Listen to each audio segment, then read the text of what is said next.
Hello everyone, it's Shane Kanto, your Wasteland reviewer, and I'm here to review Godzilla vs. Kong. And this is from director Adam Wingard, who's probably most famous for his work with films like The Guest and VHS and You're Next, and all those horror films. Now he's taking on a big scale spectacle blockbuster in the form of a giant dinosaur fighting a giant ape. And, they've been teasing this for a while now, and it has finally arrived, and it is exactly what I thought it was going to be. For better or for worse, honestly. It didn't surprise me, it didn't disappoint me, because, it is what it is. I've had very strong feelings about this film leading up to it because, I love so much about Godzilla 2014, about Kong Skull Island, and Godzilla King of the Monsters. There's definitely things I absolutely love. The one that probably is the most consistent fun for me is Kong Skull Island, because you have a lot of fun human characters. There are also some human characters that feel like I'm looking at a rock with absolutely no personality. Not the Rock, just a rock. Like a Tom Hiddleston and Brie Larson characters in that. Not John Goodman or Samuel L. Jackson or John C. Reilly is by far the best character in any of these films. And, Bryan Cranston from the 2014 Godzilla, spoiler alert, who they kill in the first act and then replace with a very boring, bland character played by Aaron Taylor Johnson, which he's a very talented actor. Didn't really have much to work with. And then, my God, the script for King of Monsters was just so stupid. And the human characters are so bad. And there's so little of these monsters fighting. Does this movie have more fighting? I think it does. This is a little less than 2 hours. There's definitely more spectacle in this than King of Monsters, I think. This honestly gives me the same kind of feeling as King of Monsters did. Because, let's be real here. Adam Wingard's a very talented director. And when those fights happen, there are some ambitious camera angles, camera work, and just absolute fun, immensely impressive special effects. And of course, throughout this whole entire film, Junkie XL, Tom Holkenberg's score is just top notch. And I loved every second of the score. And I loved every second of these battle scenes. Even how absurd they are with this Kong becomes Thor, has this special Stormbreaker axe or whatever, and it's just so weird. This movie's weird. Really weird. And you have all these battles, and there's definitely some surprises, but maybe the biggest surprise is I think there legitimately is a winner in this fight. But here's the thing. This is basically Dawn of Justice. I'm going to just leave it at that, Warner Brothers. That it has the same basic beat.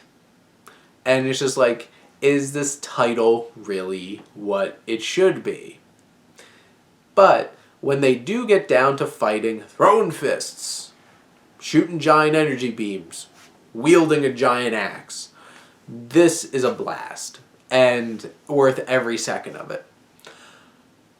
But then you have the human characters. And there's a big cast in this film. You have Alexander Skarsgård.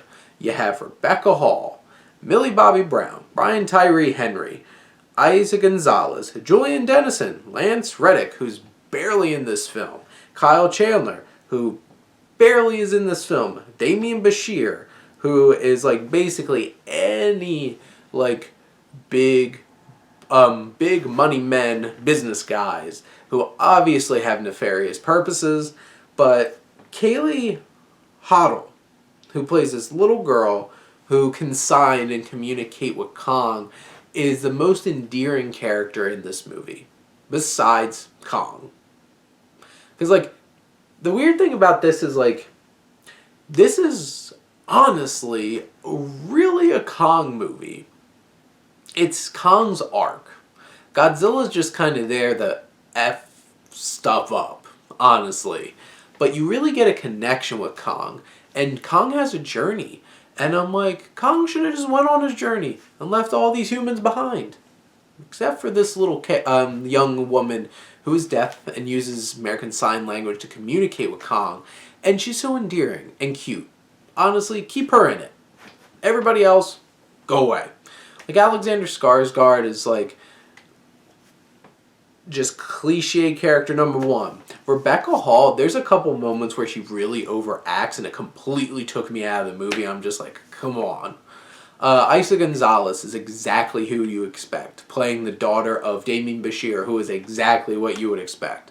Brian Tyree Henry is a really charismatic actor and is just this crazy, tropey cliche that's like John Turturro from Transformers, not Dark of the Moon, Revenge of the Fallen. It's like, conspiracy, conspiracy, conspiracy. And then you have Millie Bobby Brown, who's like, why are you in this movie? Julian Dennison, who's supposed to be comic relief, why are you in this movie? Also, the humor in this is like bad. The dialogue, it's bad.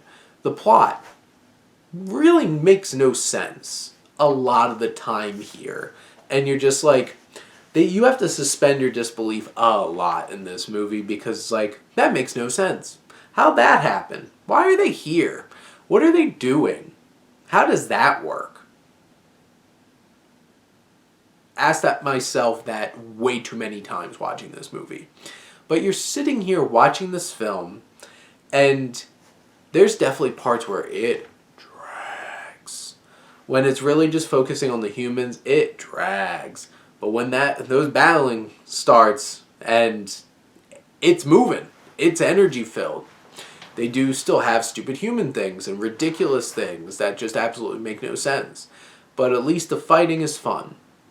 There's definitely a lot more of the fighting in the second half of the film than the first half. The first half building up to that like big carrier fight that you see in the trailer, that felt long. Like, we got a fourth of the way into the movie and you're just like,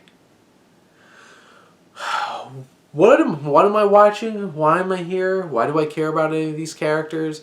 And they throw in these tragic backstories for some of these characters, but I never felt like it really hit because everything is just spelt out for you in such on-the-nose exposition that it never really connected with me.